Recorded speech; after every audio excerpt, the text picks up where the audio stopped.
बार्शी तालुका के धनंजय देशमुख ने संजय देशमुख की हत्या के आरोपी को फांसी तक लड़ाई जारी रखने की चेतावनी दी। भावुक होकर उन्होंने कहा कि इस क्रूर ने उनके परिवार का सुख और शांति छीन ली है।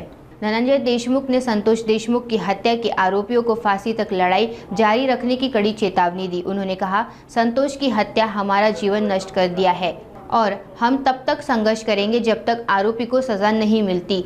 मुख्य आरोपी कृष्ण आंधले फरार है और धनंजय ने आरोप लगाया है कि पुलिस ने आरोपियों को अभय दिया है। स्थानीय लोग भी कड़ी सजा की मांग कर रहे हैं और परिवार का संघर्ष न्याय तक जारी रहेगा। मला ज्या वेळेस काहीतरी आयुष्यामध्ये कमतरता वाटेल किंवा मला कुठेतरी अस्वस्थ वाटेल त्यावेळेस मी भगवंताचं दर्शन घ्यायला वेळोवेळी यायचो। ह्याच्या अगोदर प्रत्येक वेळेस आयुष्यात कुठलं संकट वाटलं तर मी भगवंताला कुठलाच वेळ न बघता मी यायचो। परंतु आजची जी एवढी भावनिक वेळ आली होती माझ्यावर आणि जे मला त्रास झाला आजचा, कारण मी आयुष्यात कसं पुढे चालायचंय, जे संकट आयुष्यातले कसे पेलायचे त्यासाठी मी भगवंताच्या मंदिरात येऊन नतमस्तक व्हायचो। सगळं कुटुंबासाठी मागायचो भगवंताला की सगळं कुटुंबाला सुखात ठेव, सगळं कुटुंब म्हणजे सुखी राहिलं पाहिजे आणि वेळोवेळी मी यायचो। परंतु आज पहिली वेळ असेल की मला काही मागता नाही आलं, कारण का माझ्यापाशी काहीच ठेवलं नाही। या क्रूरकर्मी लोकांनी माझं जे सर्वस्व होतं, माझा भाऊ, तो या क्रूरकर्मी लोकांनी त्याची हत्या केली। आज प्रथमतः मला म्हणजे मी पहिली वेळ असेल की मी असं डोळे भरून मन भरून भगवंताला बघितलं नाही, कारण का मी ज्या गोष्टी करण्यासाठी इथे यायचो, जे माझ्या मनातला भाव असायचा ते माझ्या भावासाठी, कुटुंबासाठी सगळ्या गोष्टी, आणि जे सुखात सगळं चाललेलं होतं याला कुणाची नजर लागली आणि सगळं उद्ध्वस्त झालं। आणि सगळ्या जुन्या आठवणी, जे की माझं 9 वर्षाचं बालपण, आपण इथं बसलोय, इथंच सगळं माझं 9 वर्षाचं बालपण गेलेलं आहे। इथल्याच कन्या शाळेमध्ये मी 3री पर्यंत होतो आणि भगवंताच्या मंदिरावर गजानन महाराजांची दिंडी यायची। तिथल्या खूप आठवणी आता जागृत झाल्या। आम्ही दोघं जण खेळायचो तिथं।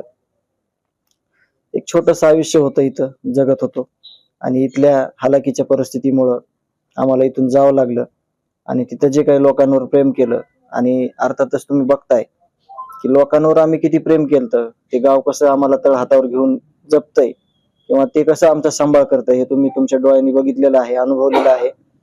परंतु माझ्यासाठी आजचा दिवस जो आहे तो खरंच मी माझ्या पदरामध्ये काहीच घेऊन जाणार नाही आज, कारण मी घेऊन जायचो, सगळे विचार घेऊन जायचो, आयुष्य जगायची म्हणजे एक प्रेरणा घेऊन जायचो भगवंताकडून, जुन्या आठवणीला उजाळा देऊन जायचो। मी इथं आल्यावर कधी पण एक चक्कर गल्लीतून मारायचो, माझ्याकडे कोणी बघू किंवा ना बघू, पण माझ्या जुन्या गोष्टी मी आठवायचो सगळ्या। परंतु आज खरंच मला शब्द फुटत नाहीत की आता काय बोलावं, आता सुरुवात कशी करायची। लहान लेकरं आहेत, आई वडील वृद्ध झालेले आहेत, त्यांना कसं सांभाळायचं आणि हे आव्हान कसं पेलायचं, अशा सगळे एक आव्हानात्मक जे आयुष्य झालेलं आहे, जे सुखी आयुष्य होतं, त्याला समोर जाताना मला आज खरं तर समजत नाही की कोणत्या मार्गाने सुरुवात करायची। ह्याच्यात कसं आहे, जो फरार आरोपी आहे कृष्ण आंधळे, आता त्याचं आज एक स्पष्टीकरण आलेलं आहे की तो फरार असताना वाल्मिक कराडला कॉल झालेले आहेत, विष्णू चाटेला कॉल झालेले आहेत। हे सराईत गुन्हेगार आहेत आणि हे सराईत गुन्हेगार होण्याचं कारण असं आहे की तिथं जे काही बोटावर मोजण्या एवढे लोक होते पोलीस यंत्रणेतले, त्या लोकांनी कधी ह्यांना पर्सनली घेतलंच नाही, त्यांना कधी कायद्याचा धाक दाखवलाच नाही, त्यांना कधी कायद्याचा काय धाक असतो ह्याची कधी भीतीच दाखवली नाही, त्याला अभय होतं त्यांचं। आणि त्याच्यामुळे तो कृष्ण आंधळे आतापर्यंत फरार आहे। तो किती घातक आहे हे तर तुम्ही सगळ्यांनी बघितलेलंच आहे। परंतु तो ज्यावेळेस जेरबंद होईल असेच सगळे पुरावे यापैकीच आपल्या समोर येणार आहेत। आता ते कधी जेरबंद होतंय हे यंत्रणेलाच खरं तर हा प्रश्न विचारायला पाहिजे। आज वाटलं होतं की हे सगळं जे प्रकरण आहे ते फ्रेम होईल, परंतु जे काही आरोपीच्या वकिलांनी मागणी केलेली होती, चार्जशीटची असेल, CDR असेल किंवा व्हिडिओ ऑडिओ कागदपत्रांची, तर ती पूर्तता झालेली आहे। परंतु खऱ्या अर्थानं पुढच्या 10 तारखेपासून आज देखील युक्तिवाद झाला, 42 मिनिट उज्ज्वल निकम साहेब बोलले, एकदम मुद्देसूद त्यांचं बोलणं होतं। हे कशामुळे झालं, काय जे काय तपासातले मुद्दे ते समोर आले आणि आता पुढच्या 10 तारखेपासून खऱ्या अर्थाने या सुनावणीला सुरुवात होईल।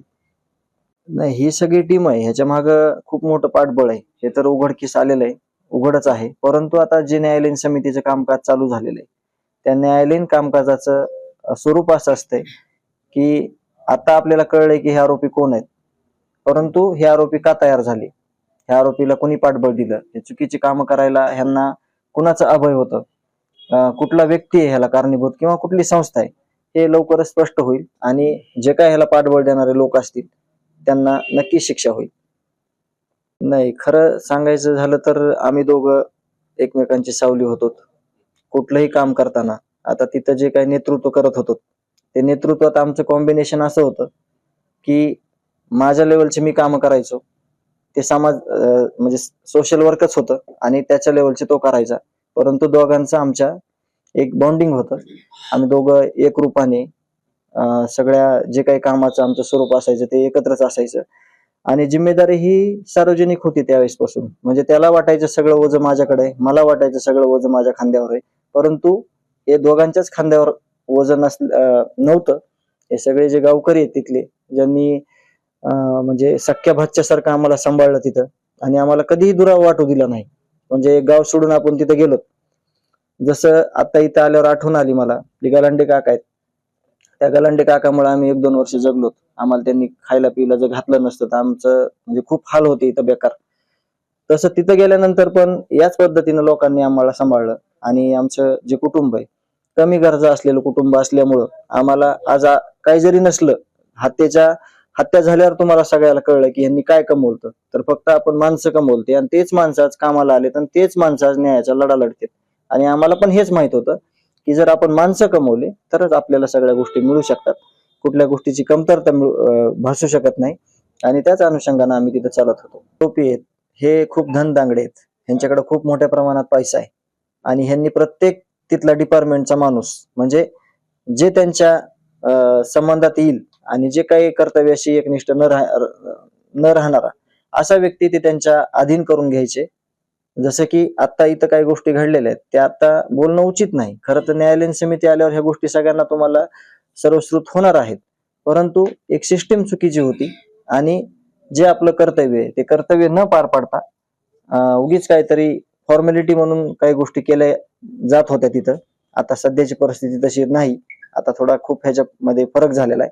परंतु आता न्यायालयीन समितीतून ह्या सगळ्या तुम्ही विचारलेल्या प्रश्नांची उत्तर आपल्याला लवकरच मिळणार आहेत.